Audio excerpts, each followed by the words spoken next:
اگر یہ لوگ دوبارہ بھی لوٹا دیے جائیں تو یہ وہی کچھ کریں گے جو کچھ کرتے اب دنیا سے آئے ہیں۔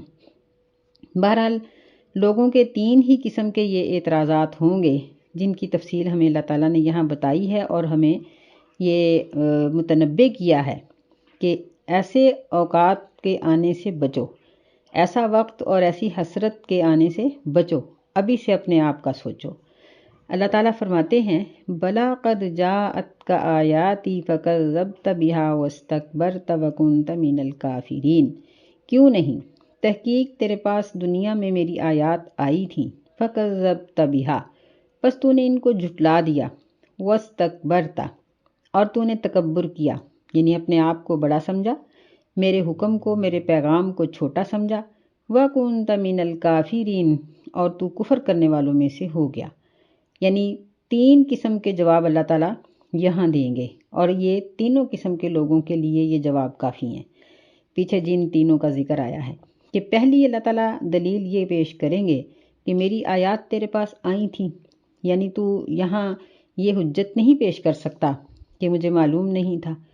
پھر دوسری بات اللہ تعالیٰ جو اکڑنے والے اور ضد کر کے گناہ کرنے والے، گناہ کر کے مکر جانے والے اور بہانے بنانے والے لوگ ہیں، ان کو فرمائیں گے کہ فکذبت، تو نے جھٹلا دیا، ان پر یقین نہ کیا، ان کو سچائی نہ سمجھا۔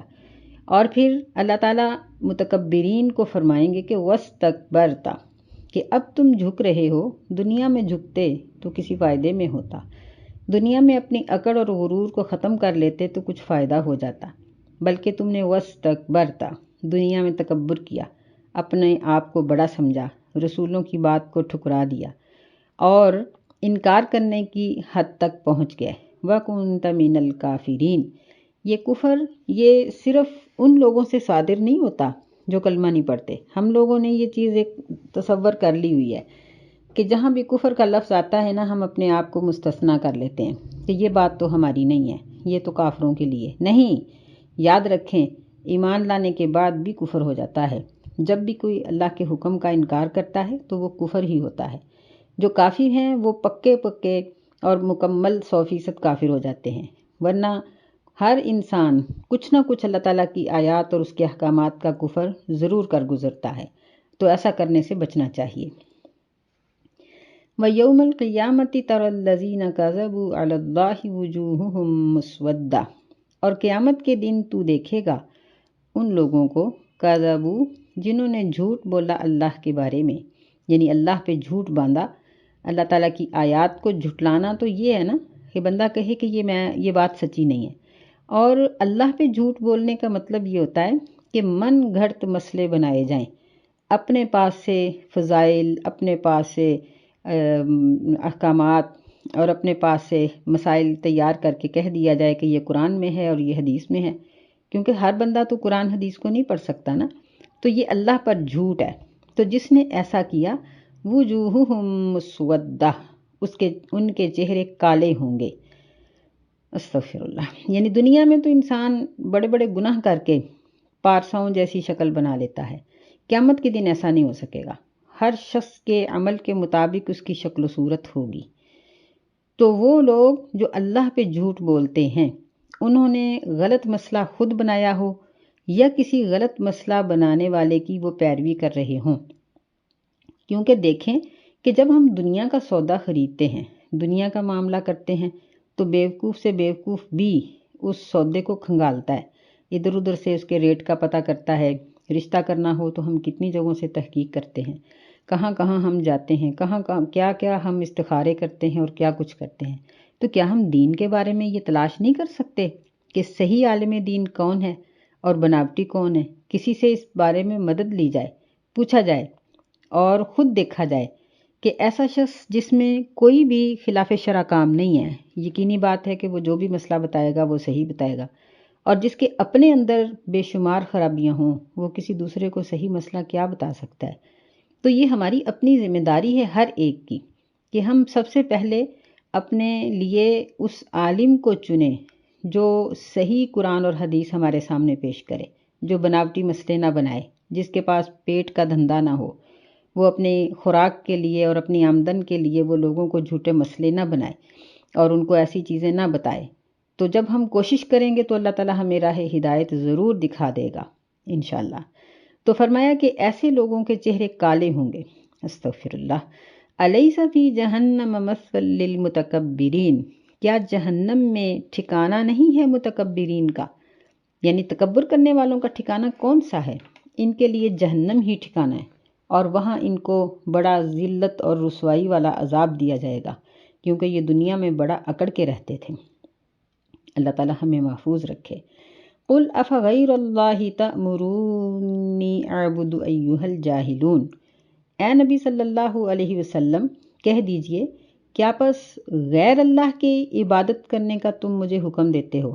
تأمرونی کہ مجھے تم ضرور غیر اللہ کی عبادت کرنے کا حکم دیتے ہو، ایہا الجاہلون اے جاہلو، یعنی جو مکے کے مشرکین تھے یا دیگر مخالفین تھے، ان کو مخاطب کر کے آپ کہہ دیں کہ میں غیر اللہ کی عبادت نہیں کر سکتا، مجھے اللہ تعالیٰ نے اس بات سے روک دیا۔ وَلَقَدْ أُوحِيَ إِلَيْكَ وَإِلَى الَّذِينَ مِن قَبْلِكَ، اور یقینی بات ہے، بلا شبہ، البتہ تحقیق، وحی کی گئی ہے الیک آپ کی طرف اور آپ سے پہلے لوگوں کی طرف بھی، لَإِنْ أَشْرَكْتَ کہ ضرور اگر تو شرک کرے گا، لَيَحْبَطَنَّ عَمَلُكَ تو ضرور ضائع ہو جائیں گے تیرے عمل، وَلَتَكُونَنَّ مِنَ الْخَاسِرِينَ اور ضرور تو خسارہ پانے والوں میں سے ہو جائے گا۔ یعنی عام شخص کی کیا حیثیت ہے، جبکہ نبی صلی اللہ علیہ وسلم کو اللہ تعالیٰ یہ بات کہہ رہے ہیں کہ آپ بھی اور آپ سے پہلے نبی بھی، ہم نے ہر ایک کو کہہ دیا کہ اگر تم نے بھی شرک کیا تو تمہارے عمل ضائع ہو جائیں گے۔ اب یہاں مطلب یہ نہیں ہے کہ اللہ تعالیٰ کو اپنے نبیوں سے شرک کا کوئی اندیشہ تھا، نہیں، اللہ تعالیٰ یقینی طور پر جانتے تھے کہ نبی ایسا کام نہیں کر سکتے، لیکن شرک کی ایسی نحوست ہے اور یہ اتنی بڑی برائی ہے کہ اگر ایک نبی بھی کرے تو اللہ تعالیٰ کو وہ اچھا نہ لگے، یہ بات یہاں کہنا مقصود ہے۔ یعنی عوام کے لیے تاکید کی یہ ایک صورت ہے کہ اللہ تعالیٰ نے اپنے نبی صلی اللہ علیہ وسلم کو اور ان کے ذریعے پہلے تمام نبیوں کا تبصرہ بھی کر دیا کہ ہم نے ہر ایک کو یہ کہا تھا کہ اگر شرک کرو گے تو تمہارے عمل ضائع ہو جائیں گے۔ کون سے عمل؟ یعنی جب ایک انسان توحید پرست ہوتا ہے تو اس کا کاروبار کرنا، اس کا چلنا پھرنا، اس کا کسی کے ساتھ ہنس کے بولنا، بیمار کی بیمار پرسی، کسی کے ساتھ ہمدردی، کوئی لینا دینا، سب چیزیں عبادت ہو جاتی ہیں جبکہ وہ شرع کے مطابق ہوں۔ لیکن اگر ایک شخص توحید پرست نہیں ہے تو پھر وہ بچوں کو عورت پالتی ہے، ان کے سارے کام کرتی ہے، اٹھتی بیٹھتی ہے، اس کی پیدائش کی اور پہلی تکلیفوں کو برداشت کرتی ہے، مرد بھی سارے کام برداشت کرتا ہے، لیکن اس کے لیے کوئی بھی اجر نہیں۔ تو اس لیے فرمایا کہ تمہارے سارے ہی عمل ضائع ہو جائیں گے۔ بَلِ اللَّهَ فَاعْبُدْ وَكُن مِّنَ الشَّاكِرِينَ بلکہ اللہ ہی کی پس عبادت کرو اور شکر کرنے والوں میں سے ہو جاؤ۔ تو یہ بات ہر موقع پر تقریباً وضاحت سے کر دی جاتی ہے کہ شکر زبان سے اگر کیا جائے تو یہ شکر کا صرف ایک انداز ہے، مکمل نہیں ہے شکر۔ شکر کا مکمل معنی یہی ہوتا ہے کہ نعمت کر دینے والے کو پہچاننا، اس کی نعمت کی قدر کرنا، اس کی نعمت کی ضرورت محسوس کرنا، پھر اس کی نعمت کو کما حقہ استعمال کرنا اور اس کے عطا کرنے پر شکریہ اس کا ادا کرنا۔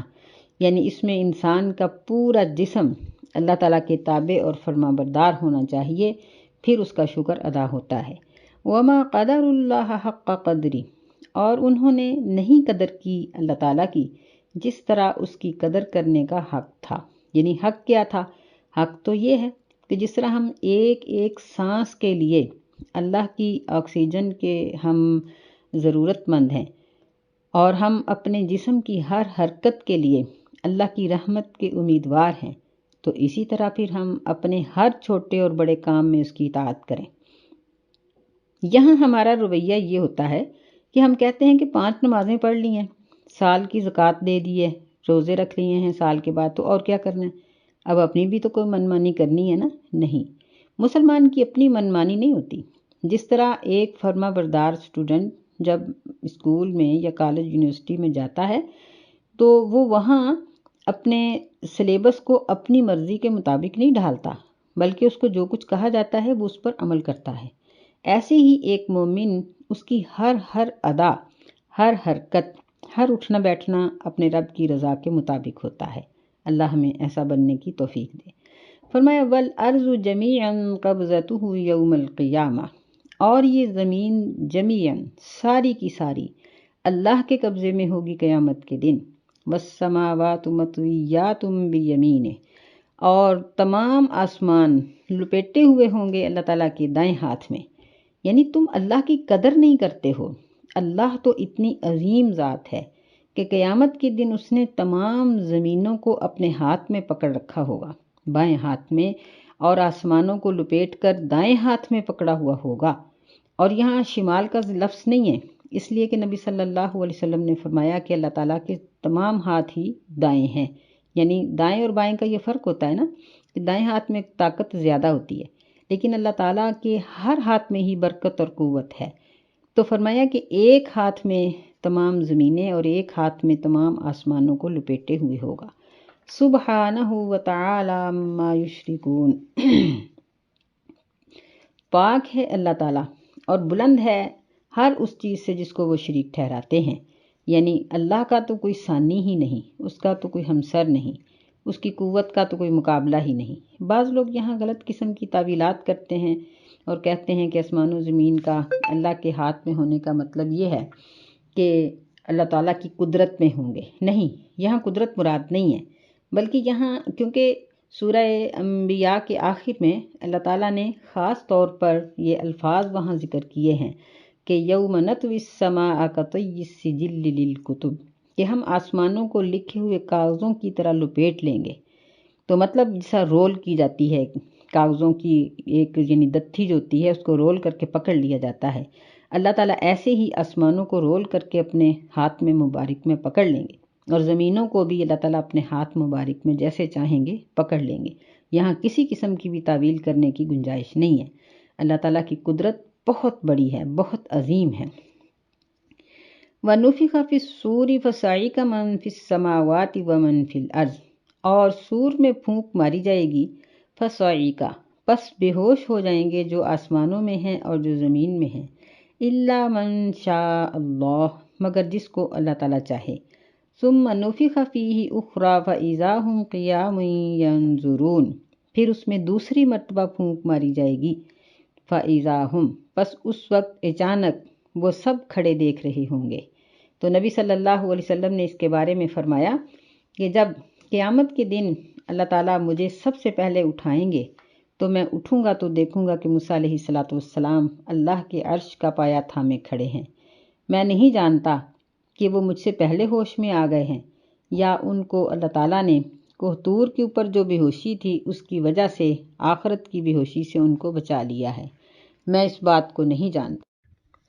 تو اس میں موسیٰ علیہ السلام کی آپ نے عظمت بیان کی اور یہ بیان کیا کہ یہاں الا من شاء اللہ جو فرمایا ہے کہ جس کو اللہ چاہے، تو شاید اس سے مراد موسیٰ علیہ السلام ہی ہیں۔ وَأَشْرَقَتِ الْأَرْضُ بِنُورِ رَبِّهَا، اور زمین روشن ہو جائے گی اپنے رب کے نور کے ساتھ۔ وَوُضِعَ الْكِتَابُ، اور کتاب یعنی نامہ اعمال کو رکھ دیا جائے گا۔ وَجِيءَ بِالنَّبِيِّينَ وَالشُّهَدَاءِ، اور نبیوں کو اور گواہوں کو لایا جائے گا۔ وَقُضِيَ بَيْنَهُم بِالْحَقِّ، اور ان کے درمیان حق کے ساتھ فیصلہ کر دیا جائے گا۔ وَهُمْ لَا يُظْلَمُونَ، اور ان پر کسی قسم کا بھی کوئی ظلم نہیں کیا جائے گا۔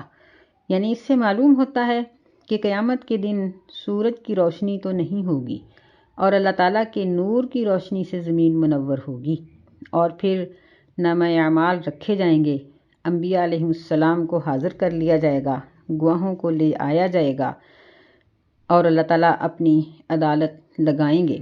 نبی صلی اللہ علیہ وسلم نے فرمایا کہ اللہ تعالیٰ زمین پر آئیں گے اور اللہ فرمائیں گے کہ انا الملک، میں ملک ہوں، بادشاہ ہوں، آج زمین کے بادشاہ کدھر گئے؟ میں جبار ہوں، آج دنیا کے اوپر جو جبار تھے، جو اکڑنے والے، غرور کرنے والے تھے، وہ کہاں گئے؟ اور اللہ تعالیٰ یعنی لوگوں کو آواز دے کر کہیں گے کہ آج کون ہے جو بولے، لیکن جواب میں کوئی بھی نہیں بولے گا۔ تو پھر اللہ فرمائیں گے کہ میں ہی بادشاہ ہوں۔ نبی صلی اللہ علیہ وسلم نے یہ باتیں ذکر کیں اور پھر یہ آیات پڑھیں، وما قدر اللہ حق قدرہ والارض جمیعا قبضتہ۔ یہ ساری آیات آپ نے پڑھیں اور رسول اللہ صلی اللہ علیہ وسلم اپنے ہاتھ کو حرکت دے رہے تھے اور اپنے ہاتھوں کو آگے پیچھے کر رہے تھے اور اپنے رب کی بزرگی اور اس کی بڑائی بیان کر رہے تھے اور فرما رہے تھے کہ اللہ کہیں گے کہ انا المتکبر، انا الملک، انا العزیز، انا الکریم، کہ میں ہوں سب سے بڑا، میں ہوں متکبر، میں ہوں جبار، میں بادشاہ ہوں، میں سب سے غالب ہوں، میں بہت لوگوں پر نرمی کرنے والا ہوں۔